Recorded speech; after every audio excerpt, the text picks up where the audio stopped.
رب اشرح لی صدری ویسر لی امری واحلل عقدۃ من لسانی یفقہوا قولی آمین یا رب العالمین۔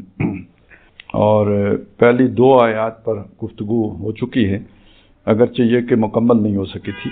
دوسری آیت بالخصوص اس کا ایک حصہ رہ گیا ہے، لیکن ایک بات اس دن کرنا بھول گیا میں کہ یہ اس سورہ مبارکہ کی بہت سی جو ہے نا وہ عظمتیں بیان ہوئی ہیں، برکتیں بیان ہوئی ہیں، جن میں سے ایک یہ بھی ہے کہ جو شخص اسے عشاء کے بعد، بعض روایات میں ہے عشاء کے بعد، بعض میں ہے جب بستر پہ جانے لگے، تو جو اس کی تلاوت کا معمول بنا لے تو اسے اللہ تعالیٰ عذاب قبر سے محفوظ رکھیں گے۔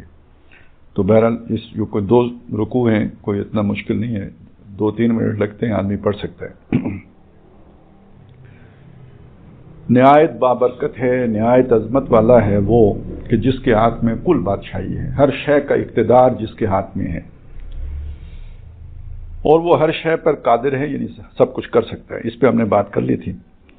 یہ جو دوسرا حصہ ہے، دوسری آیت ہے الذی خلق الموت والحیات لیبلوکم ایکم احسن عملا وہو العزیز الغفور۔ اس پر ہم نے یعنی اس کے اس موت اور حیات اور پھر یہ دنیا کی زندگی کا مقصد، اس پر تو ہماری گفتگو ہو گئی تھی، لیکن اصلاً یہ امتحان ہے کیا؟ اس کے اس حصے پہ بات ہم نے کر لی تھی کہ اس امتحان کا مقصد کیا ہے کہ جو ہماری صلاحیتیں ہیں ان میں نکھار پیدا ہو، وہ پالش ہو، جن استعدادات پر اللہ تعالیٰ نے ہمیں پیدا کیا ہے ان کو نکھار کر ہم آگے جائیں تاکہ ان میں مزید اللہ تعالیٰ آگے نکھار پیدا کرے۔ یہ گویا ایک طرح سے جیسے کوئی جس جگہ پہ جیسے نرسری لگاتے نا ابتدائی، تو وہاں سے پودا تیار کر کے پھر دوسری جگہ پہ جا کے اسے آپ جو ہے نا وہ کاشت کر دیتے ہیں، پھر وہاں پہ وہ پوری طرح تناور درخت بنتا ہے۔ تو اصل درخت تو جا کے جنت میں بنے گا، لیکن یہ کہ نرسری اللہ تعالیٰ نے یہاں لگائی ہے، جو کچھ نہ کچھ اس کا حق ادا کر کے آئے گا تو وہ اگلے مرحلے کے لیے پاس ہوگا۔ جو یہیں پہ مرجا گیا، جس کی استعدادات آگے بڑھی نہیں سکی، اور وقد خواب من دساہا، جس نے اپنی ان صلاحیتوں کو زمین میں دھسا دیا تو وہ ناکام ہو گیا، نامراد ہو گیا اور خائب و خاسر ہو گیا۔ لیکن اب ہم یہ دیکھنا کہ یہ جو امتحان ہے نا، یعنی یہ تو ہمیں سمجھ آ گئی کہ اس کا مقصد کیا ہے، تاکہ جو صلاحیتیں دی گئی ہیں وہ نشو و نما پائیں، ان میں نکھار پیدا ہو، وہ پالش ہوں۔ لیکن یہ کہ یہ امتحان ہوتا کیسے ہے، یہ بنایا کیسے اللہ نے اس کو امتحان گاہ، اس کو سمجھنے۔ یہاں ذکر آیا ہے زندگی کا، تو اس زندگی کا ایک حصہ وہ ہے، یہ انسانی وجود کی بات ہو رہی ہے، ہم باقی سارے حیوانات کی بات نہیں کریں، انسانی وجود کی بات کریں۔ تو انسانی وجود کے اعتبار سے اگر آپ دیکھیں تو اس کا ایک حصہ وہ ہے جو باقی حیوانات کی طرح حیوان ہے۔ ایک فرق ہوگا، حیوانات جو ہیں عام طور پہ چوپائے جنہیں ہم کہتے ہیں، ان کی بھی 2 ٹانگیں پچھلی ہوتی ہیں، 2 ٹانگیں اگلی ہوتی ہیں۔ اگر آپ انسان کو دیکھیں تو جو اس کے 2 ہاتھ ہیں تو وہ انہیں اگلی 2 ٹانگوں کی مانند ہیں۔ بعض جانور ایسے ہوتے ہیں جو 2 پچھلی ٹانگوں پہ کھڑے بھی ہو جاتے ہیں، تو اس وقت ان کی اگلی ٹانگیں گویا ہاتھ بن جاتی ہیں۔ اسی طرح زبان ان کے منہ میں بھی ہے، زبان ہمارے منہ میں بھی ہے، ناک ان کی بھی ہے، ناک ہماری بھی ہے، آنکھیں ان کی بھی ہیں، آنکھیں ہماری بھی ہیں، کان ان کے بھی ہیں، کان ہمارے بھی ہیں، بھیجا ان کا بھی ہے، بھیجا ہمارا بھی ہے، کیونکہ یہ جو سارا ڈیٹا ان سورسز سے جاتا ہے وہ بھیجے میں ہی جاتا ہے، وہ اسے پروسیس کر کے نتیجہ نکال لیتا ہے۔ 2 فرق ہیں۔ ایک فرق یہ کہ ہماری زبان میں ہم اپنے خیالات کو پیش بھی کر سکتے ہیں اپنے الفاظ میں، حیوانوں میں سے کوئی اپنے خیالات کا اظہار نہیں کر سکتا، یہ ایک فرق ہو گیا۔ دوسرا یہ ہمیں خود شعوری حاصل ہے، حیوانوں کو خود شعوری حاصل نہیں ہے۔ یہ خود شعوری کا مطلب کیا ہے؟ مجھے معلوم ہے میں ہوں، کتے کو نہیں معلوم میں ہوں، بلی کو نہیں معلوم کہ میں ہوں، مجھے معلوم ہے میں کیا سوچ رہا ہوں، انہیں نہیں، وہ جو سوچ رہے ہوتے انہیں پتہ نہیں ہوتا۔ میں کھانا کھا رہا ہوں، مجھے پتہ ہے میں کھانا کھا رہا ہوں، انہیں اس کا شعور نہیں ہوتا کہ میں اس وقت کیا کر رہا ہوں۔ تو یہ خود شعوری کی کیفیت ہمیں انسان کو حاصل ہوتی ہے، جبکہ حیوانات کو یہ خود شعوری کی کیفیت حاصل نہیں ہوتی۔ ان کا جو شعور ہوتا ہے وہ زیادہ وہی ہوتا ہے، لا شعور ہوتا ہے۔ جبلتیں ہوتی ہیں، بھوک لگی ہے، ان کے خاص جو ہے نا وہ رڈار چل پڑیں گے، اینٹینا ان کا وہ والا بلند ہو جائے گا، اب وہ دور سے خوشبو سونگھ لیں گے کہ بھائی کدھر چوہا کدھر ہے، یا گوشت کدھر ہے، یا میرے مطلب کی چیز کدھر ہے، وہ ان کی ناک انہیں گائیڈ کر دے گی ادھر ہے۔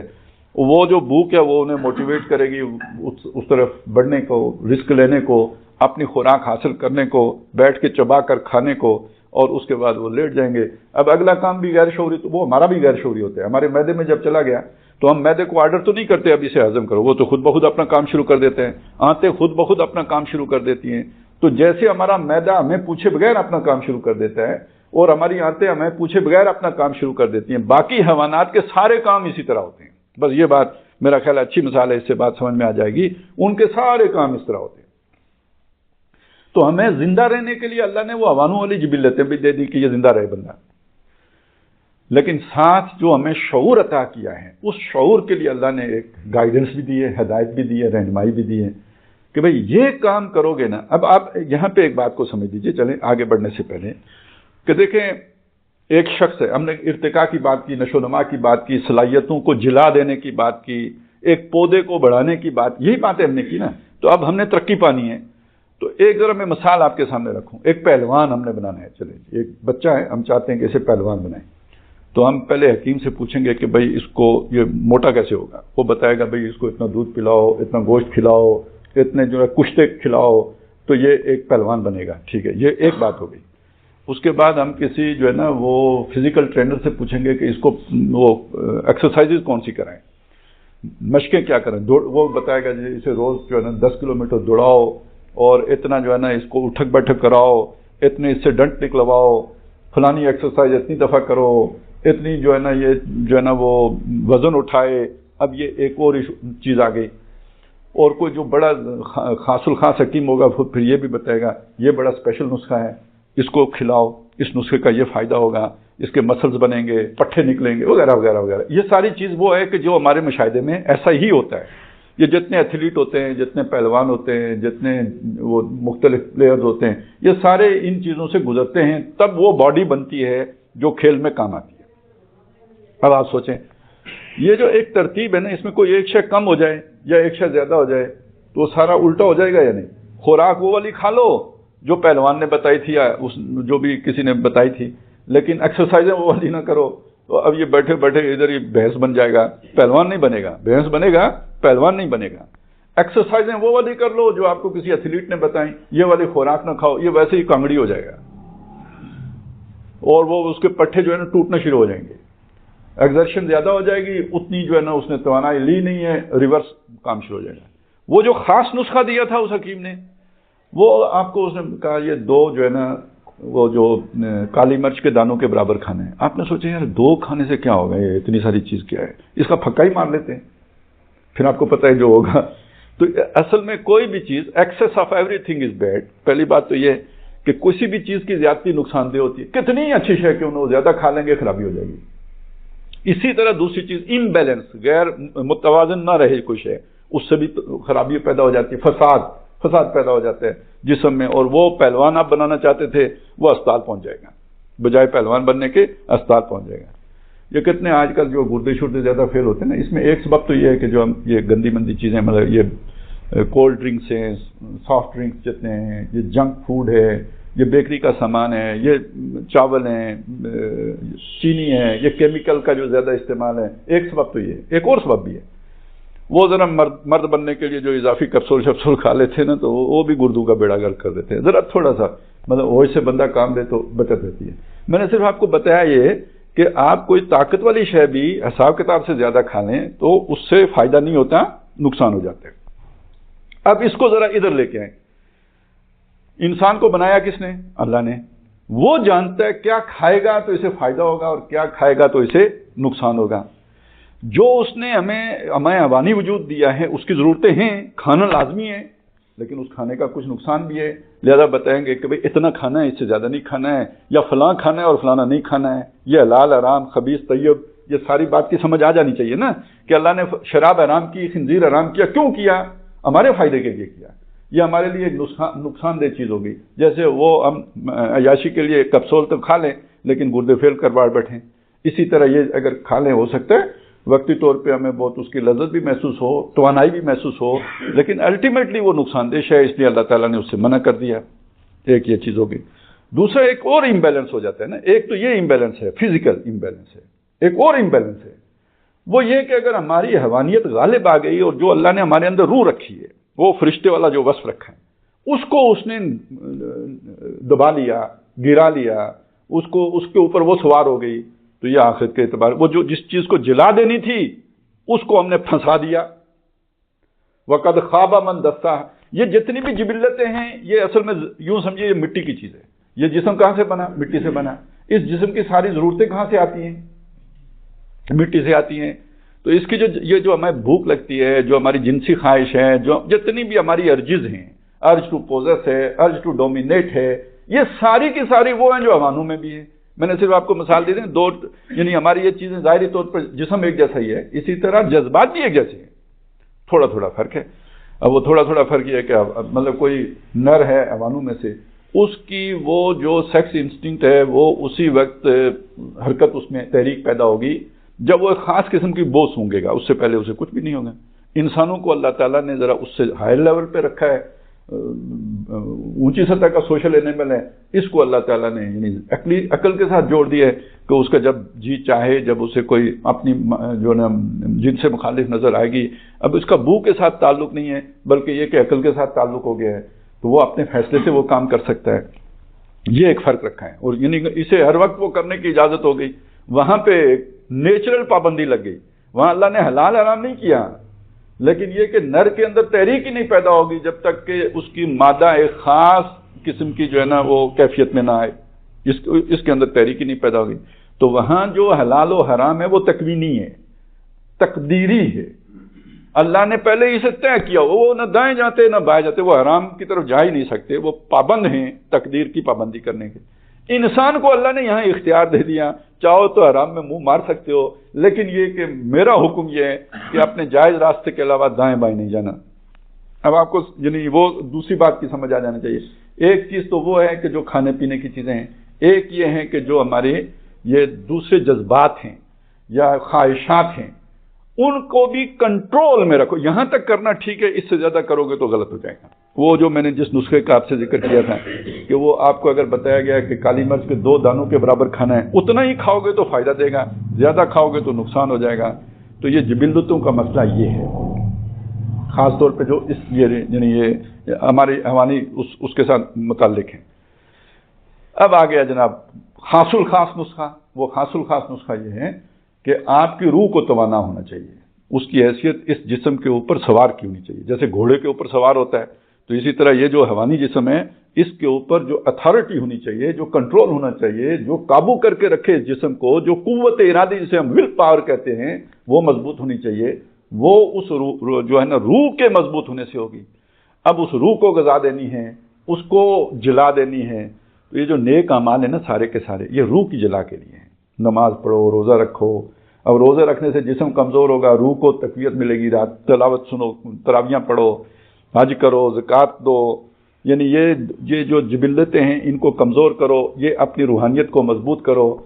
حلال حرام بھی سارا اسی کے لیے ہے، فرائض واجبات اور مکروہات اور حرامات وہ بھی سارے کے سارے اسی کے لیے ہیں. تو اب یا ممنوعات یا منکرات ان سے بچنا وہ سب اسی کے لیے ہے کہ روح ترقی پائے اور یہ جسم کنٹرول میں رہے، یہ حد اعتدال کو کہیں کراس نہ کر جائے.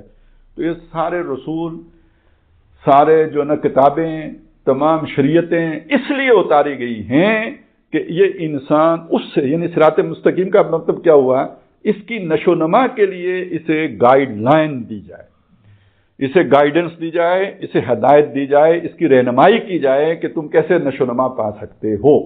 یہ ہے بات. اب آپ کو یہاں اتنی بات کے بعد سمجھ آ جانا چاہیے اس ہدایت پر چلنے میں رکاوٹ کیا ہے. وہی ہماری جبلت ہے، وہی ہماری خواہشات ہیں. کیوں؟ وہ جیسے حیوانوں کی ہیں ایسے ہی ہم بھی چاہتے ہیں کہ ان کی الٹیمیٹ گریٹیفیکیشن ہم حاصل کریں، جو اصل میں تو ہونی ہے جا کے جنت میں.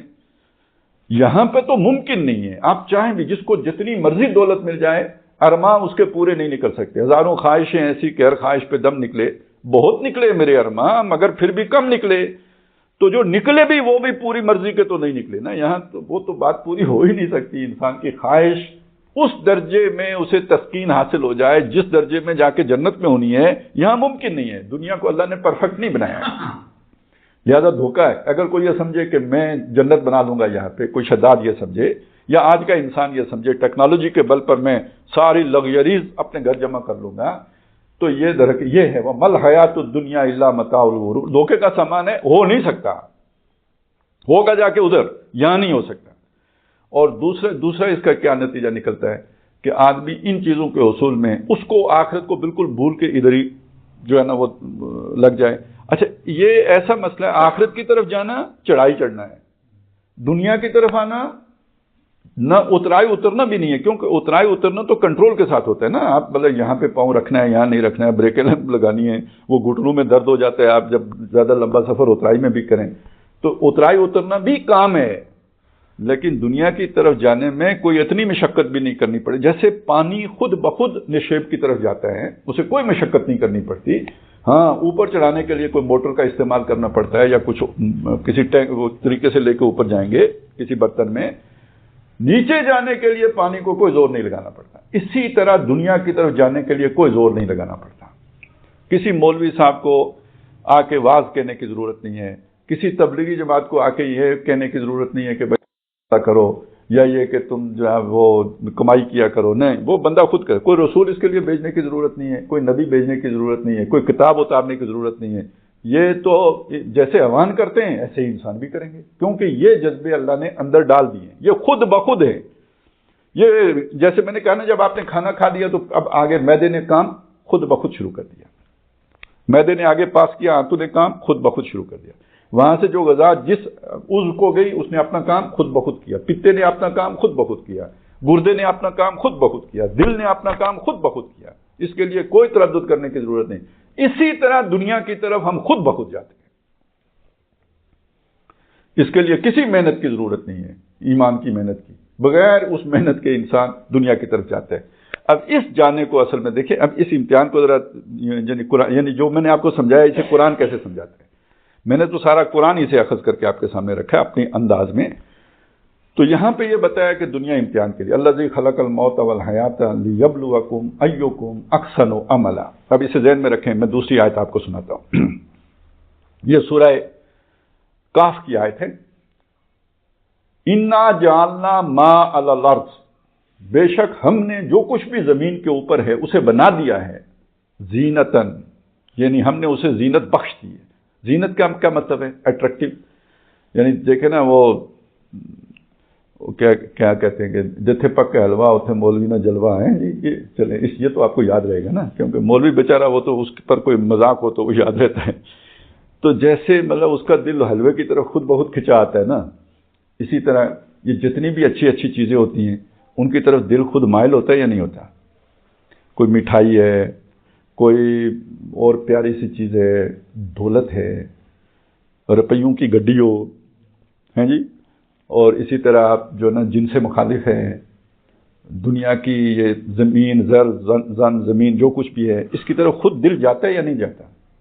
تو یہ اس کے اندر یہ یعنی گھاس کی طرف جاتا ہے، نہیں، کھانے کو دل نہیں کرتا، لیکن یہ کہ حلوے کی طرف کرتا ہے۔ تو یہ جو جن چیزوں کی طرف ہماری طبیعت راغب ہوتی ہے، خود گویا ان کے اندر ایک اٹریکشن ہے، ان کے اندر ایک کشش ہے، تو ان کو یہ کشش کس نے دی ہے؟ اللہ نے دی۔ اب آپ ایک چیز کو سوچیں، دیکھیں ابھی میں نے حلوے کا ذکر کیا، ابھی آپ کوئی اور بھی کسی مطلب چٹپٹی شے کا بھی سوچ سکتے ہیں، مختلف گوشت کے مختلف جو ہے نا ڈشز ہوتی ہیں وغیرہ وغیرہ، وہ سارا ذہن میں لائیں، فوراً رال ٹپکنا ایک محاورہ ہے۔ رال ٹپکنے کا کیا مطلب ہے؟ یعنی منہ میں پانی آنا نا، کیوں آتا ہے؟ میرے میں بھی خام خواہ آ گیا، کیوں آتے ہیں؟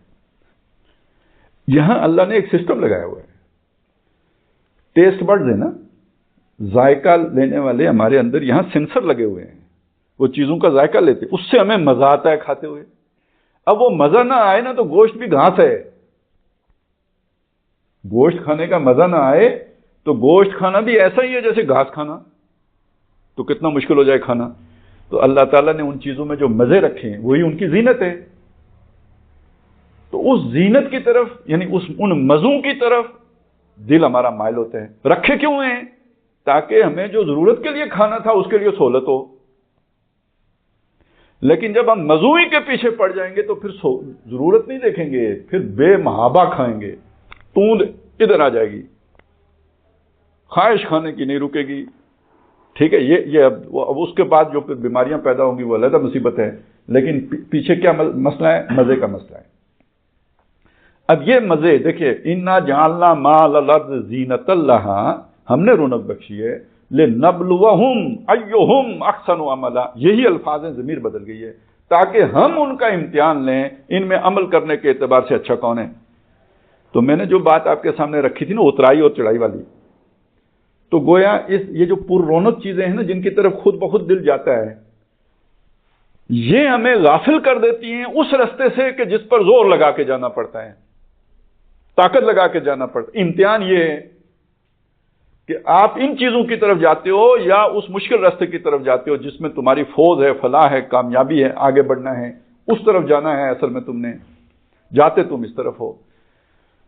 اب اس اعتبار سے سب سے پہلی چیز کیا ہوتی ہے؟ ہم مسلمان پیدا ہوئے مسلمان ہیں، سوچئے گا میری بات، اگر سوچیں گے نہیں تو بات سمجھ میں نہیں آئے گی۔ ہم مسلمان پیدا ہوئے مسلمان ہیں، ہندو پیدا ہوا وہ ہندو ہے، سکھ پیدا ہوا وہ سکھ ہے، جتنے دنیا میں لوگ ہیں وہ جو ان کے ماں باپ کا مذہب یا طریقہ یا سوچ تھی اسی کے اوپر ہیں۔ اس کا کیا مطلب ہوا؟ خدا نہ خواستہ ہم اگر کسی سکھ کے گھر میں پیدا ہوا ہوتا، سکھ ہوتا، آپ کا کیا خیال ہے اپنے بارے میں؟ خود سوچیں، مطلب یہ تو سوچنے کی بات ہے، یہ کوئی بتانے کی بات نہیں ہے۔ کتنے ہندو ہیں، کتنے سکھ ہیں جو مسلمان ہوتے ہیں، ہم مانتے ہیں نا ہمارا دین جو ہے نا برحق ہے، یقیناً برحق ہے، لیکن اس حق کی طرف وہ کیوں نہیں آتے؟ اپنے بندنوں میں بندے ہوئے ہیں۔ اب سوال یہ ہے کہ کیا ہم اس حق پر ہیں؟ کیونکہ مخلوق ساری اللہ کی ہے۔ مجھے اللہ نے مسلمانوں کے گھر میں پیدا کر کے دوسرے کو ہندو کے گھر میں پیدا کر کے، تو مجھے تو ویسے ہی میرے لیے جنت آسان کر دی، اس کے لیے مشکل کر دی۔ میری بات یعنی سوال میرا سمجھ میں آئے؟ ایسا نہیں ہے۔ اصل میں میرا امتحان مسلمانوں کے گھر میں پیدا ہونے کی وجہ سے ختم نہیں ہو گیا۔ اسلام اب کہاں آ رہا ہے؟ اسلام تو ایک روایت بن گئی ہے۔ اسلام اب ہم نے شروع کیا تھا نا، اللہ کا تصور ہی وہ نہیں رہا جو قرآن پیش کرتا ہے۔ تو ہم مسلمان بھی جس اللہ کو مانتے ہیں وہ ہمارا اپنا بنایا ہوا اللہ ہے، وہ جو قرآن کا بتایا ہوا اللہ، وہ تو اس کو ہم جانتے ہی نہیں، اور اس اسلام کو بھی معاف کیجیے گا نہیں جانتے۔ اللہ کے نبی نے فرمایا تھا، بدا الاسلام غریباً، اسلام شروع ہوا تو اجنبی تھا، فسیعود کما بدا، ان قریب یہ بھی لوٹ کے واپس اجنبی ہو جائے گا۔ آج معروف ہو گیا، لوگوں کو پتہ لگ گیا اسلام کیا ہے، کل لوگ بھول جائیں گے اسلام کیا ہے۔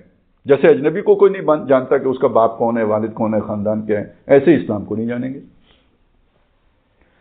اور ایک وقت آئے گا، آپ نے یوشک ان یاتی علی الناس زمان، اندیشہ ہے کہ لوگوں پر ایک ایسا زمانہ بھی آ جائے گا، لا یبقى من الاسلام الا اسمہ، اسلام میں اس کے نام کے سوا کچھ نہیں بچے گا، ولا یبقى من القرآن الا رسمہ، قرآن کے الفاظ رہ جائیں گے، معنی مفہوم دنیا میں کسی عمل میں نظر نہیں آئے گا۔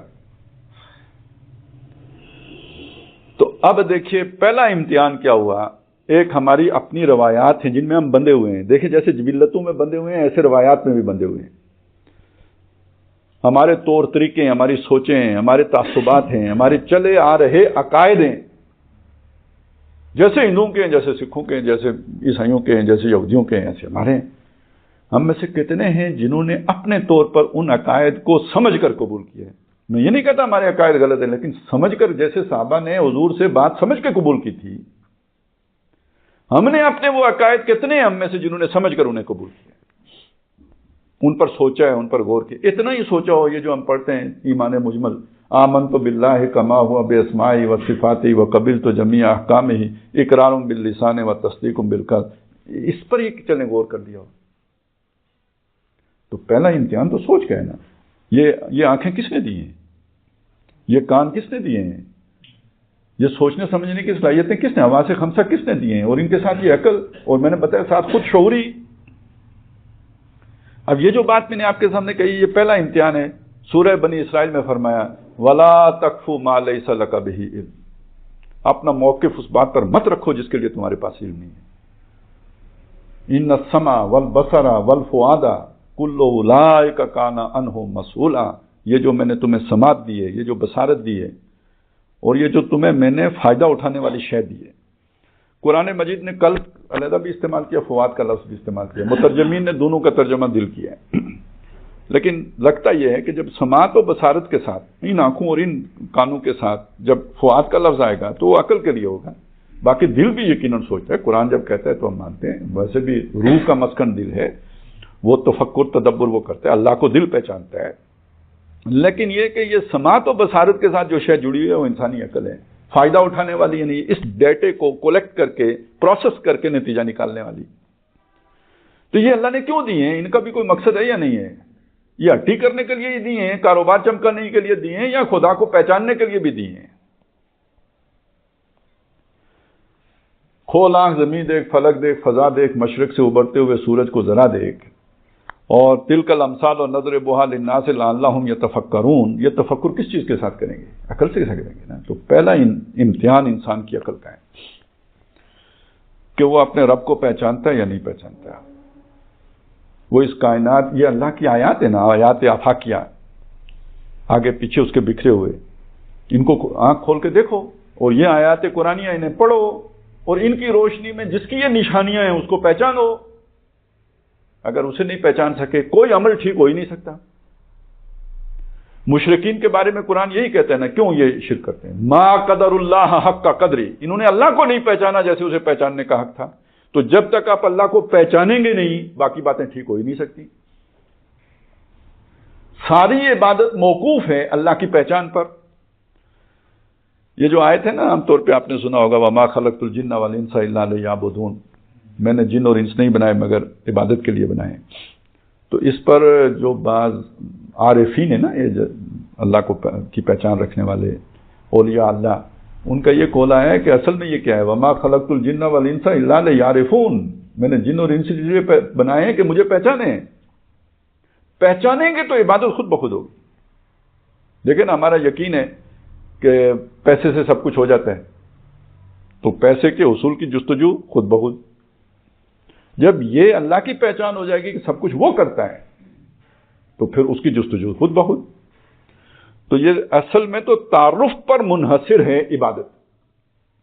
اگر اللہ کی پہچان صحیح نہ ہوگی تو عبادت صحیح ہو نہیں سکتی، اللہ کی پہچان صحیح نہیں ہوگی تو عقیدہ صحیح ہو نہیں سکتا۔ یہ سب کچھ موقوف ہے اللہ کو پہچاننے پر، اور پہچانیں گے کیسے؟ یہ سارا دیکھ کے اللہ کے آگے بھی یہی آ رہا ہے کہ اللہ نے یہ آسمان بنائے، طباع کا ایک دوسرے کے اوپر، دیکھو نا ان کو، نہیں پہچان پائے اسے، اس کی قدرت کے کمالات ہیں یہ سارے۔ تو پہلا امتحان انسان کی سوچ کا، سمجھ کا، فکر کا، بنیادی جو انسانی سوچ میں سوالات آتے ہیں، میں کون ہوں، کہاں سے آیا ہوں، کدھر جا رہا ہوں، مر کے کیا ہوتا ہے، پہلے کیا تھا، تو یہ جو ہے نا، یہ کائنات کس نے بنائی ہے، انجام کیا ہے، مرنے کے بعد کیا ہوگا، یہ کہاں سوال پیدا ہوتے ہیں؟ اگر پیدا ہو رہے ہیں تو ظاہر ہے ان کا کوئی جواب بھی ہوگا۔ جواب بھی ڈھونڈنا عقل کا کام ہے، ڈھونڈے۔ لوگوں نے صحیح بھی ڈھونڈے ہیں، غلط بھی ڈھونڈے ہیں۔ جس نے غلط ڈھونڈے ہیں وہ گمراہ ہو گیا، جس نے صحیح ڈھونڈے ہیں وہ ہدایت پہ آ گیا۔ لیکن ڈھونڈے گا کون؟ عقل ڈھونڈے گی۔ تو پہلا امتحان تو یہ ہے، موقف صحیح بنانا، یعنی صحیح بات تک پہنچ جانا، اس کائنات کے بارے میں نقطہ نظر صحیح کر لینا۔ اسی پہ بات شروع کریں نا بہت لمبی ہو جائے گی۔ شیطانی نقطہ نظر کیا ہے؟ دنیا میں موجود ہے، ایک بہت بڑا دھماکہ ہوا، اس دھماکے میں یہ نہیں کہتا نہیں ہوا، لیکن نقطہ نظر وہ سمجھے کیا ہے، بہت بڑا دھماکہ ہوا، یعنی خود بخود ہوا، کسی نے نہیں کیا، کسی کی تدبیر سے نہیں ہوا، کسی کے منصوبے سے نہیں ہوا، خود بخود دھماکہ ہو گیا۔ اور جب دھماکہ ہو گیا تو اس کے بعد جناب ناری کرے وجود میں آ گئے، کوئی یہاں گرا، کوئی وہاں گرا۔ پھر یہ کہ یہ زمین کے اوپر جو ہے نا مختلف گیسیں نکلی ہیں، ظاہر آگ لگی، گیسیں نکلی ہیں، پھر وہ اس کے بعد جناب اوپر بخارات بن گئے ہیں، پھر ان بخارات سے جو ہے نا بارشیں برسی ہیں، کروڑوں سال بارشیں ہوتی رہی ہیں، سمندر بن گئے ہیں، کرتے کرتے کرتے یہ زندگی کا آغاز ہوا۔ یہ سب کچھ خود بخود ہو گیا۔ یہ عناصر کا کھیل ہے، لیکن یہ کہ خود بخود ہوا، یعنی انکار کس کا ہوا؟ اللہ کا۔ ایمانی نقطہ نظر کیا ہے؟ بے شک سارا کچھ یہی ہوا، یوں ہی ہوا ہو، کیا ہے اللہ نے تب ہوا، وگرنہ نہیں ہوگا۔ اب اسی کو دیکھیں نا، ایک بچے مسلمانوں کے بھی ہوتے ہیں، بچے کافروں کے بھی ہوتے ہیں، وہ یا ملحدوں کے بھی ہوتے ہیں، وہ کیا کہتے ہیں بھئی ٹھیک ہے، ایک عمل ہے، یہ کاز، یہ افیکٹ، یہ آپ نے کیا، نتیجہ اس صورت میں برآمد ہو گیا، ہم کہتے ہیں اللہ کی دین ہے۔ یہ نقطہ نظر کا فرق ہو گیا نا۔ تو اب وہ امتحان کا مطلب سمجھے، آپ سوچتے کیسے ہیں، آپ چیزوں کو دیکھتے کیسے ہیں، آپ کا دنیا کے بارے میں ویژن کیا ہے، ویو کیا ہے، آپ دنیا کو سمجھتے کیا ہیں؟ آپ اگر دنیا کو یہیں جنت تو جہنم بنانے کے چکر میں پڑے ہوئے پہلے مرحلے ہی پہ ناکام ہیں. آپ دنیا کو آخرت کی کھیتی سمجھتے ہیں، یہ نقطہ نظر صحیح ہے. تو پہلے سوچ کا تزکیہ کرنا ہے، اس کو ٹھیک کرنا ہے، نقطہ نظر ٹھیک بنانا ہے. دنیا کا تقابل آخرت سے. انسان یہ حیوان ہی نہیں ہے کہ بس اسی کے پیچھے پڑا رہے، اس کے اندر جو روح ہے اس کی بڑھوتری، اس کی نشو و نما، اس کی ترقی. خود ہی کو کر بلند اتنا کہ ہر تقدیر سے پہلے خدا بندے سے خود پوچھے بتا تیری رضا کیا ہے. یہ وسیع و عریض کائنات اس کی معرفت نہیں، اس کے ذریعے سے اس کے بنانے والے کی معرفت. یہ تسخیر کائنات کیوں؟ اس لیے کہ خود جو علی کل شیء قدیر بننا ہے جیسے کہ اس وقت زوم ہے، یا اس لیے کہ یہ سارا کچھ اللہ کا بنایا ہوا ہے. اس کو دیکھو کہ اس کی قدرت کے نشانات ہیں، اس کے کمال کو سمجھو. تصویر دیکھ کے مصور کو سمجھو کہ کتنی کمال کی اس نے تصویر بنائی ہے. مقصد یہ ہونا چاہیے. یہ نقطہ نظر کا فرق آپ کو سمجھ آیا؟ یہ امتحان ہے، پہلا امتحان یہ. اب آپ سوچیں اس امتحان میں ہم میں سے کتنے پاس ہیں؟ اب چھوڑیں ہندوؤں کو، سکھوں کو، فلانوں کو، مسلمانوں کو، ان کو دیکھیں. اس امتحان میں کتنے ہیں جنہوں نے اپنا یہ نقطہ نظر خود سے ٹھیک کیا ہے؟ اس امتحان کے لیے پہلا یہ ہے. دوسرا کیا ہے؟ اب یہ ہے کہ عمل کا مرحلہ آ گیا. وہ جن چیزوں کو اللہ نے زینت دی ہے وہ کیا ہیں؟ ان کی تفسیر خود قرآن نے کی ہے. اسی سورہ مبارکہ میں سورہ کاف میں جہاں یہ بتایا کہ ہم نے زینت بخشی ہے تو آگے بیان کیا المال والبنون زینت الحیات الدنیا. مال اور بیٹے دنیا کی زندگی کی زینت ہے. زمین پر جو کچھ ہے اس کو ہم نے زینت دی. اور یہ کون زینت کون ہے؟ مال اور بیٹے زینت ہیں. صرف مال اور بیٹے زینت ہیں. اس کو کھولا ہے. مال کیا کیا چیز ہے، بیٹے کیا ہے. اب ظاہر ہے بیٹے بیویوں کے بغیر تو نہیں آتے، چیزوں کے ساتھ جڑی ہوئی ہیں. مال کی کیا کیا صورتیں ہیں. اب یہ آپ کو جا کے ملے گا سورہ آل عمران میں، وہاں پوری لسٹ آ گئی.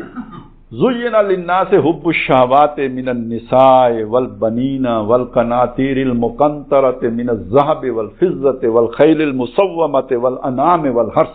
6 چیزیں آ گئی. انسان کے لیے مزین کر دیا گیا، کھبا دیا گیا اس کے دل میں محبت، یا یوں وہی میلان پیدا کر دیا گیا، کشش پیدا کر دی گئی. عورتوں کی محبت کی ایک، بیٹوں کی محبت کی. تو مال، سونے اور چاندی ڈھیروں کی مقدار میں 3. یعنی یہ بھوک مٹتی نہیں ہے، ایک وادی ہو تو دوسری وادی کی خواہش ہوتی ہے، حدیث میں آیا ہے. تیسری چیز یہ ہوئی خیل المسومہ، پلے ہوئے بہت جو تندرست گھوڑے، تیار تربیت یافتہ گھوڑے. اور والانعام، چوپائے مویشی. پہلے آپ کو پتہ ہے مال ڈنگر، یہی تو انسان کی پہچان کہ فلانے کے پاس اتنا مال ہے. مال دولت کو نہیں، یہ پیسوں کو نہیں کہتے تھے. مال اصل میں یہ مال مویشی کو کہتے تھے. ڈھور ڈنگر یہ مال ہوتا تھا. تو والانعام. اور چھٹی شے آ گئی والحرث. کیا چیز جی؟ کھیتی باڑی. وہی زر زمین سارے اس کے اندر آ گئے. یہ محبتیں انسان کے دل میں کھبا دی گئی ہیں. یعنی یہ اترائی ہے، ادھر خود جائے گا، جیسے پانی خود جاتا ہے ان چیزوں کی طرف خود جائے گا. جب ان کی طرف جائے گا تو نقصان کن چیزوں کا ہوگا؟ جو نظر نہیں آتی. وہ اعمال جو اللہ نے بتائے. اب اس میں سے پہلا دیکھیں، ہر وقت میں یہ سوچتا رہا ہوں مال کیسے بڑھے گا، ہر وقت میں یہ سوچتا رہا ہوں میں کیریئر کیسے بناؤں گا، ہر وقت میں یہ سوچتا رہا ہوں کاروبار کیسے جماؤں گا، ہر وقت یہ سوچتا رہا ہوں کہ آگے سے آگے دنیا میں کیسے بڑھوں گا. تو وہ جو میں نے پہلا امتحان آپ کو بتایا اس کے سوچنے کا ٹائم نکلے گا. جو دنیا اپنی طرف کھینچ لے گی یا نہیں کھینچ لے گی، میری سوچ کو بھی پوزس کر لے گی یا نہیں پوزس کر لے گی، قابو کر لے گی. میرے پاس دوسرا کچھ سوچنے کا وقت ہی نہیں. کتنے لوگ ہیں کیوں نہیں سوچتے؟ اسی لیے نہیں سوچتے. صبح 8 بجے ڈیوٹی پہ پہنچو، چلیں جس کا اپنا کاروبار نہیں ہے، جس کا اپنا ہے وہ تو خیر اور بھی زیادہ کام کرنا پڑے گا اسے. لیکن جو نوکری کرتے ہیں صبح 8 بجے ڈیوٹی پہ پہنچو، 4 بجے 5 بجے چھٹی ہوئی ہے، واپس آؤ، گھر کے کچھ کام کاج ہوں گے وہ نپٹاؤ، ضروری کام ہے، ظاہر ہے سودا لانا ہے، صرف لانا ہے، بچوں کا کچھ معاملہ ہے وہ کرو. اس کے بعد جناب اگر بچے تھوڑے بڑے ہو گئے ٹیوشن پڑھاؤ، خود پڑھاؤ یا کسی اور کو لگاؤ. اور ذرا سا آپ کو ٹائم ملا تو یہ جناب ریموٹ پکڑو اور کوئی چینل کھول لو. اب ادھر کہیں میچ آ رہا ہوگا، کہیں پہ کوئی اور انٹرٹینمنٹ کا سامان ہوگا، وہ ٹائم اس میں لگ گیا. تھکا آ رہا دن کا ویسے تھا، اور کھایا پیا اور گڑم بستر میں، اور صبح اٹھ کے پھر جو ہے نا کولو کا بیل اپنی روٹین کے اوپر چل پڑا. سوچنے کا کوئی ٹائم ہے؟ اپنے دن کی ایکٹیویٹی کو ہی مطلب دوبارہ مطلب اس کو بھی ایک جائزہ لینے کا ٹائم بھی نہیں. یہ تو پہلی بات ہے. اگلی بات سنیں. اگلا مسئلہ یہ ہے کہ ان اپنی خواہشات نفسانی کو بھی قابو کرنا ہے. خواہشات کی طرف خود جائے گا، قابو کرنے کے لیے زور لگانا پڑے گا. ان النفس لامارۃ بالسوء، یہ جو خواہشات ہیں یہ تو بہت برائی کی طرف لے کے جانے والی ہیں. یہ جو جبلتیں ہیں، امارہ، امیر ہوتے ہیں نا امیر، اور عامر. آپ کو پتہ ہے عامر کتنا ہمیں برا لگتا ہے کہ جی کون ہوتا ہے؟ جی ڈکٹیٹر ہوتے ہیں، ڈکٹیٹ کرنے والا عامر ہوتا ہے. امارہ مبالغے کا صیغہ ہے، بہت زیادہ ڈکٹیٹ کرنے والا. عامر اس کے مقابلے میں کخ شے نہیں ہے. امارہ اتنی بڑی شے ہے، تو یہ نفس اتنا بڑا ڈکٹیٹر ہے، اندر بیٹھا ہوا ہے. اور اگر اسی کی ماننی شروع کر دی، پتہ کیا ہے؟ اگر اسی کی ماننی شروع کر دی، افرائیت من اتخذ الہہ ہواہ، آپ نے دیکھا اس شخص کو کہ جس نے اپنا الہ اپنی خواہشات کو بنا دی ہے. کتنی بڑی بات ہوگی نا، یہ کوئی معمولی بات تو نہیں ہے. تو اب اس منہ زور گھوڑے کو قابو کرنا کیسے کریں؟ زور لگے گا کہ نہیں لگے گا؟ ہاں، اس کے پیچھے چلیں تو خود بخود جیسے پانی نشیب میں جاتا ہے، لیکن اسے روکیں تو روکنا بہت مشکل. اب لوگ روکنے کے لیے، جیسے وہ میں نے بتایا تھا نا، پہلوان کو بننے کے لیے کچھ کرنا پڑے گا، تو روکنے کے لیے کیا کرنا پڑے گا؟ یا ایھا المزمل قم اللیل الا قلیلا نصفہ او انقص منہ قلیلا او زد علیہ ورتل القرآن ترتیلا انا سنلقی علیک قولا ثقیلا ان ناشئۃ اللیل ہی اشد وطئا واقوم قیلا. اے نبی صلی اللہ علیہ وسلم، آپ رات کو کھڑے رہا کیجئے، آدھی رات، یا اس میں سے کچھ زیادہ کر لیں یا اس میں سے کچھ کم کر لیں، اور آپ قرآن کو ٹھہر ٹھہر کر پڑھیں. بے شک ہم آپ کی طرف ایک بہت سخت حکم، ایک بہت بھاری بوجھ، ایک بڑی ذمہ داری آپ پر عائد کرنے والے ہیں. اور بے شک یہ رات کا کھڑا ہونا اس نفس کو کچلنے میں، یعنی قابو کرنے میں بہت ممد و معاون ہے. اب یہ رات نیند قربان کر کے اٹھنا کوئی آسان کام تو نہیں ہے، لیکن اگر نفس کو قابو کرنا ہے تو یہ کرنا پڑے گا. پھر اتنی قوت ارادی پیدا ہوگی کہ جس کے نتیجے میں آپ اپنی اس نفس کی بھاگیں روک سکیں. اب وہ خواہش کر رہا ہے یہ کام کرنا ہے، آپ کہتے ہیں نہیں حرام ہے، میں نہیں کروں گا. اب اس کی اہمیت کتنی ہے؟ میرا خیال ہے امام شافعی کا یا کس کا، مجھے کسی کا نام یاد نہیں آ رہا، لیکن کسی بزرگ کا قول ہے، بڑے لوگوں میں سے، امت کے جو افضل لوگ ہیں ان میں سے کسی کا قول ہے کہ 1,00,000 درہم کا صدقہ کرنے سے، کتنا؟ 1,00,000 درہم کا صدقہ کرنے سے ایک حرام کے درہم سے بچنا افضل ہے. دوبارہ عرض کروں یا سمجھ آ گئی ہے؟ ایک شخص نے 1,00,000 درہم خرچ کر دیا اللہ کی راہ میں. ہم تو اسے جو بھی دنیا میں اس کی گڈی چڑھائیں گے وہ چڑھائیں گے، اسے چھوڑیں، لیکن اللہ کے اعتبار سے اگر آپ دیکھیں تو اس کے مقابلے میں ایک شخص ہے جس کو 1 درہم حرام کا مل رہا تھا کہیں سے، مطلب کہیں رستے سے مل گیا، کہ کوئی چوری کرنے کا موقع مل گیا تھا، یا کوئی جھوٹ بول کے حاصل کر سکتا، حرام طریقے سے وہ 1 درہم حاصل کر سکتا تھا. اس نے اپنے آپ کو اس درہم سے بچایا، نہیں حاصل کیا اللہ کے ڈر کی وجہ سے. اس 1,00,000 روپیہ صدقہ کرنے والے کے مقابلے میں اس کا اجر زیادہ ہے. اب آپ دیکھیں نا، جب ایسا موقع پیدا ہوتا ہے تو نفس کو کیسے روکیں؟ مشکل کام ہے. یہ دوسرا امتحان ہے. دنیا کی خواہشات مقابلے میں اللہ تعالیٰ کے احکامات جو ہمارے لیے، ہماری ذات کے لیے اللہ نے اتارے ہیں. اب ایک تیسرا امتحان ہے.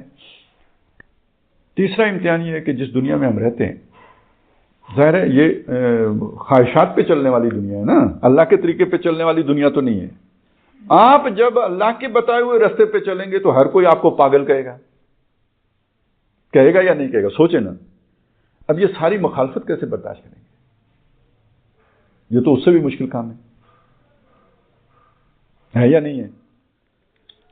گھر والے بھی کہیں یہ کام ٹھیک نہیں ہے، دیکھیں نا لوگ کیا کہیں گے، بڑی بےزتی ہو جائے گی. ٹھیک ہے جی.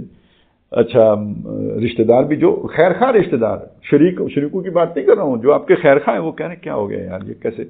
وہ درہم آپ کے پاس آ جاتا تو کتنا فائدہ ہو جاتا، اور اوپر کی کمائی چھوڑتے تو نہیں ہے نا یار، بیوقوفی کی بات ہے. کیونکہ سارے ہی دیکھو نا، کون پرواہ کرتا ہے؟ آپ کیوں پرواہ کرتے ہو؟ یہ جتنی رسومات ہوتی ہیں، جتنے رواج ہوتے ہیں، جتنے برے کام ہوتے ہیں، وہ اسی دلیل پہ کیے جاتے ہیں کہ سب کر رہے ہیں. تو اگر آپ کے لیے حجت نہ اللہ، نہ اللہ کے رسول، نہ قرآن کی تعلیمات، نہ سنت رسول صلی اللہ علیہ وسلم، بلکہ حجت آپ کے لیے وہ ہے کہ جو لوگ کر رہے ہیں، تو پھر کامیاب ہے یا ناکام ہے؟ امتحان پاس یا فیل، ٹھیک ہے، دنیا میں لگ گئے تو فیل، یہ ان کے پیچھے چل پڑے تو فیل۔ اب آخری بات کہ اب آپ نے نظریات دوسروں کے سامنے پیش کیے، مخالفتیں، پتھر، یہ وہ، برداشت کرو، صبر کرو، جھیلو، امتحان۔ آخری بات، بادشاہ کون ہے؟ جہاں آپ رہتے ہیں وہاں بادشاہ کون ہے؟ غیر اللہ۔ اب آپ اس کو اپنی سروسز پرووائڈ کر سکتے ہیں؟ جو اللہ کے مقابلے میں بادشاہ بن کے بیٹھا ہوا ہے، آپ اسے اپنی خدمات پیش کر سکتے ہیں؟ نہیں۔ اس کے اردلی بن سکتے ہیں؟ اس کی کوئی خدمت خاطر کوئی اس کے نظام کا حصہ بن سکتے ہیں؟ وہ تو اللہ کا دشمن بن کے بیٹھا ہوا ہے۔ تو اگر آپ اس کے نظام میں اپنے آپ کو فٹ نہیں کرتے، فٹسٹ نہیں بناتے، تو دنیا تو آپ کی ساری گئی، بلکہ زندگی بھی خطرے میں ہے۔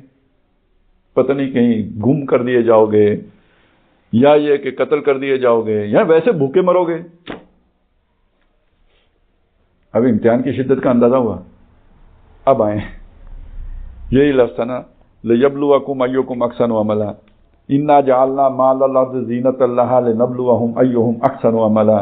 اب ایک اور جگہ پہ چلتے ہیں، وَلَنَبْلُوَنَّكُمْ بِشَيْءٍ مِّنَ الْخَوْفِ وَالْجُوعِ وَنَقْصٍ مِّنَ الْأَمْوَالِ وَالْأَنفُسِ وَالثَّمَرَاتِ۔ ہم لازماً تمہارا امتحان لیں گے۔ کیسے لیں گے؟ خوف آئے گا تمہیں، حالات ایسے بن جائیں گے۔ اب یہ سارے خوفزدہ کرنے والے حالات میں نے آپ کے سامنے رکھے یا نہیں رکھے؟ والجوع، بھوکے مرو گے۔ صحابہ نے بھی پتھر باندھے یا نہیں باندھے؟ وَنَقْصٍ مِّنَ الْأَمْوَالِ، مالوں کا فائدہ نہیں۔ ہم کہتے ہیں دیندار بنو، برکت ہوتی ہے، قرآن کہتا ہے برکت کوئی نہیں، چھٹیاں، نقصان ہوگا مال کا۔ وَنَقْصٍ مِّن، نقطۂ نظر کا فرق بتا رہا ہوں آپ کا۔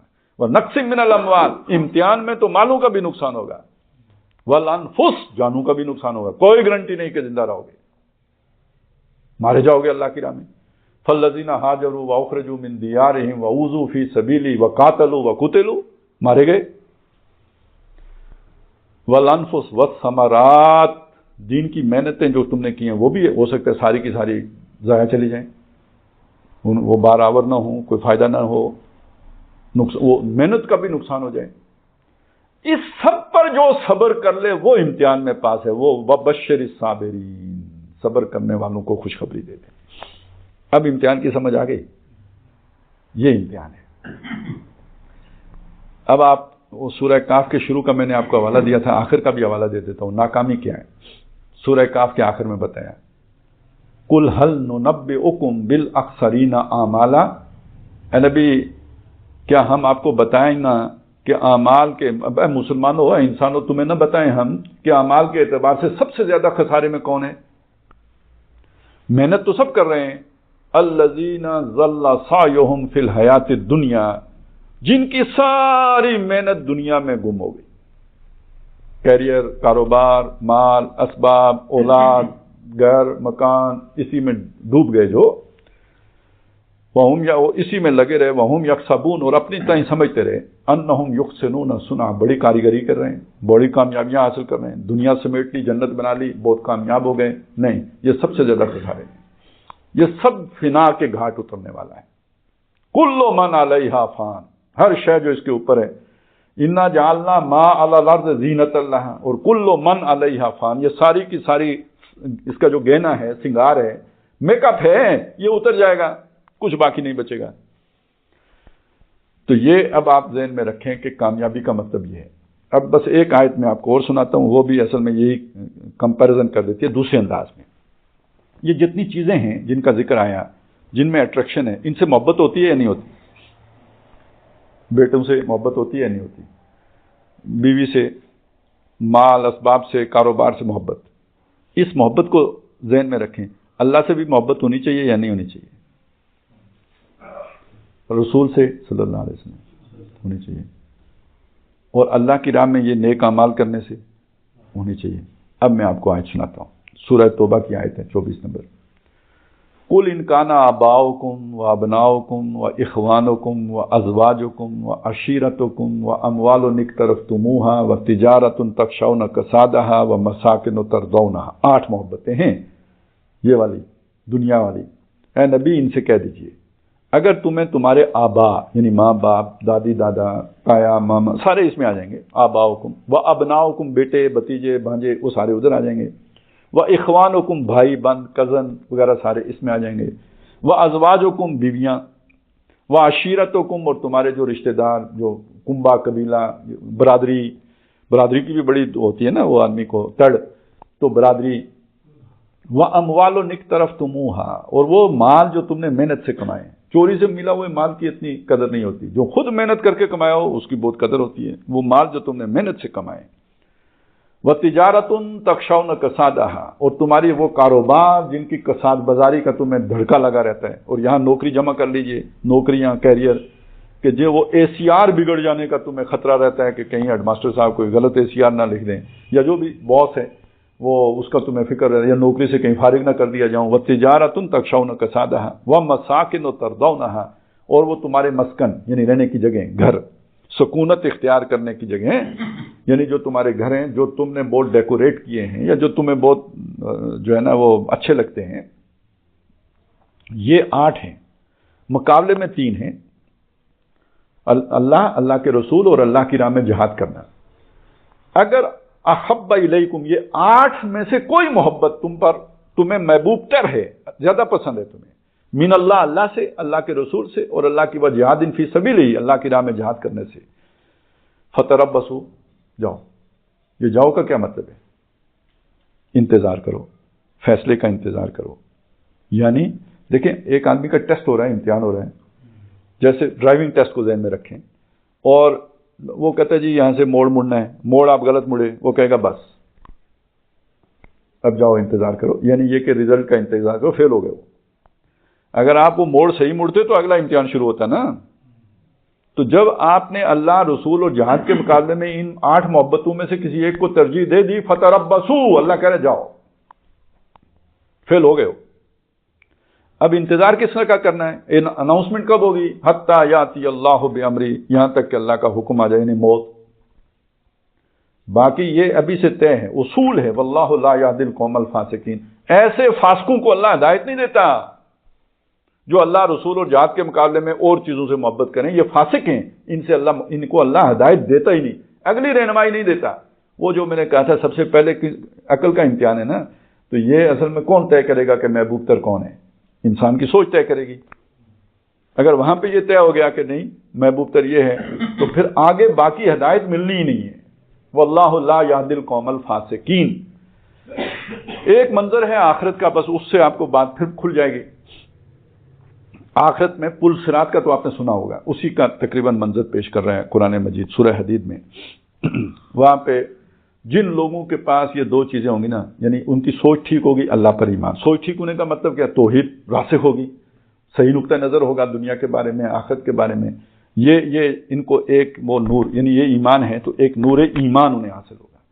دوسری چیز میں نے آپ کے سامنے اعمال رکھی تھی، آپ نے نفس کو قابو کیا۔ نفس کو قابو کرنے کا تعلق وہ میں بعد میں بتاؤں گا، لیکن یہ کہ یہ جو محنت ہے، جد و جہد ہے، قربانیاں ہیں، وَلَنَبْلُوَنَّكُمْ بِشَيْءٍ مِّنَ الْخَوْفِ وَالْجُوعِ وَنَقْصٍ مِّنَ الْأَمْوَالِ وَالْأَنفُسِ وَالثَّمَرَاتِ، یہ ان کے اندر بھی ایک نور ہے۔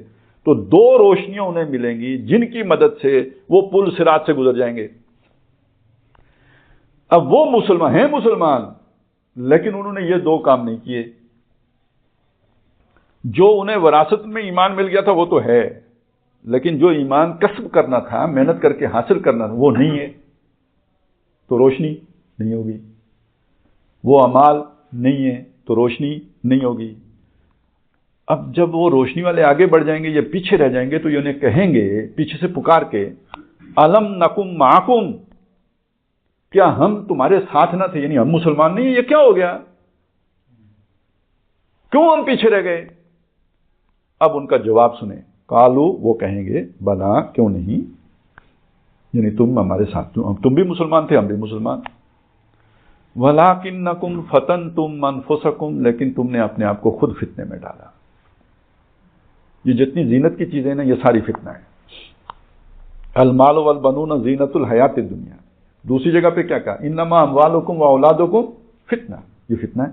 تو جو زینت ہے وہی فتنہ ہے، اسی پہ رگڑ کے دیکھا جائے گا امتحان میں پاس ہوتے ہو یا فیل ہوتے ہو، اس کی طرف جاتے ہو یا اس کی نیک اعمال کی طرف آتے ہو۔ تو یہی تو امتحان تھا۔ اس امتحان میں تم نے جو ہے نا وہ اپنے آپ کو فتنے میں ڈال دیا، یعنی دنیا کی طرف تمہاری رغبت ہو گئی، وہ 8 محبتیں تمہیں عزیز تر ہو گئیں۔ وَلَٰكِنَّكُمْ فَتَنْتُمْ أَنفُسَكُمْ وَتَرَبَّصْتُمْ، تو تم گو مگو کا شکار ہو گئے۔ گو مگو یعنی کیا کروں، یہ کروں یا یہ کروں۔ یہ کتنی دفعہ ہمارے ساتھ ہوتا ہے، ایک طرف دکان ہے، دنیا کی ضرورت ہے، دنیا کے کام ہیں، دوسری طرف دین کا تقاضا ہے، تو آدمی ڈبل مائنڈڈ ہو جاتا ہے یا نہیں ہو جاتا کہ یہ کروں یا یہ کروں۔ اب اس کے مقابلے میں لفظ آتا ہے یکسو، حنیف۔ ابراہیم حنیف تھے، وہ کبھی ڈبل مائنڈڈ نہیں ہوتے، انہیں پتہ ہے میں نے کیا کرنا ہے۔ بے خطر کود پڑا آتش نمرود میں، عشق عقل ہے میوے تماشائے لب بام ابھی، تو وہ تو اس میں تو دوسری سوچ ہی نہیں آتی، لیکن جسے دنیا بھی پیاری ہو اسے دوسری سوچ آئے گی یا نہیں آئے گی، اور آخر میں وہ دنیا کا فیصلہ کرے گا۔ وَتَرَبَّصْتُمْ وَارْتَبْتُمْ، اگلا نتیجہ یہ نکلا کہ تمہیں شک ہی پڑ گیا، کس پر؟ حساب کتاب پر، جزا سزا پر، اللہ کے اس امتحان کے پورے وقفے پر تم نے دنیا ہی کو محبوب بنا لیا، اکثرین اعمالا کی صورت اختیار کری۔ وَارْتَبْتُمْ وَغَرَّتْكُمُ الْأَمَانِي، تمہاری خواہشات نے تمہیں دھوکہ دیا، حتیٰ جاء امر اللہ، یہاں تک موت آ گئی، تم دنیا ہی کمانے میں لگے رہے۔ الہاکم التکاثر حتیٰ زرتم المقابر، قبروں میں پہنچ گئے لیکن زیادہ سے زیادہ کی خواہش تمہارے اندر سے نہیں گئی، اسی نے تمہیں غافل رکھا، قبروں تک پہنچا دیا۔ وغرکم باللہ الغرور، ایک تمہارا بہت بڑا دشمن تھا، دھوکے باز دشمن، اس نے تمہیں اس راستے سے گمراہ کیا ہے۔ اب میرا خیال ہے بات امتحان والی بالکل کلیئر ہو گئی ہے کہ یہاں یوں سمجھ لیجئے کہ ایک شخص ہے جس کے پاس ایک دولت ہے، دولت ایمان ہے، وہ اس نے بچا کے لے کے جانی ہے یہاں سے 60 کلومیٹر دور یا 100 کلومیٹر یا موت تک اس نے اسے بچانا ہے۔ اب اس کے راستے میں چور ہیں، ڈاکو ہیں، فراڈیے ہیں، ٹھگ ہیں، یعنی شیطان اور اس کے حواری ہیں، اور یہ ہمارے نفس کی خواہشات ہیں، یہ ان کی طرف میلان رکھتی ہیں۔ وہ اب راستے میں مختلف پگڈنڈیاں ہیں کہ جن پر لے کے جانا چاہتے ہیں تاکہ اس سے یہ دولت لوٹی جا سکے۔ اب ان کو وہ ڈیکوریٹ کرتے ہیں، خوبصورت بناتے ہیں، اچھا بناتے ہیں کہ طبیعت ادھر مائل ہو جائے، یہ سیدھا راستہ چھوڑ کر دائیں بائیں نکل جائیں۔ کوئی دولت کمانے کی پگڈنڈی پہ چل پڑے گا، کوئی دنیا میں جو ہے سرخروئی اور مقام حاصل کرنے کی پگڈنڈی پہ چل پڑے گا، کوئی کیریئر بنانے کی پگڈنڈی پہ چل پڑے گا، کوئی اچھے جو ہے نا محل بنانے کے چکر میں چل پڑے گا۔ اب یہ شیطان اس کو مزین کر کے دکھائے گا، ادھر آؤ، تاکہ وہ جس اثر شاہراہ پر گامزن ہو اس سے ہٹ جاؤ۔ یہ ہے مسئلہ سارا۔ اب یہ امتحان ہے، پوری زندگی اس صراط مستقیم پر چلنے کے نتیجے میں وہ پل صراط سے گزر کر جنت میں پہنچنا ہے، پھر آگے یعنی کوالیفائی کر گئے نیکسٹ لیول کے لیے، نہیں تو فیلیور، یعنی یہ کہ اگلے مرحلے کے لیے ناکام، اس کے لیے سلیکشن نہیں ہو سکتی ہے، کوالیفائی نہیں کیا تو سلیکشن نہیں ہو سکتی۔ تو یہ مختلف مراحل ہیں کہ جن سے گزار کر اللہ تعالیٰ نے وہاں تک پہنچانا ہے۔ تو اللہ تعالیٰ ہمیں اس امتحان کی سمجھ عطا کرے، اس کا فہم دے، اس کا ویژن عطا کرے، اور پھر یہ کہ پورے صبر و ثبات کے ساتھ، استقامت کے ساتھ اور دوام اور استمرار کے ساتھ اس پر چلنے کی توفیق عطا فرمائے۔ بارک اللہ لی و لکم فی القرآن العظیم و نفعنی و ایاکم بالآیات و ذکر۔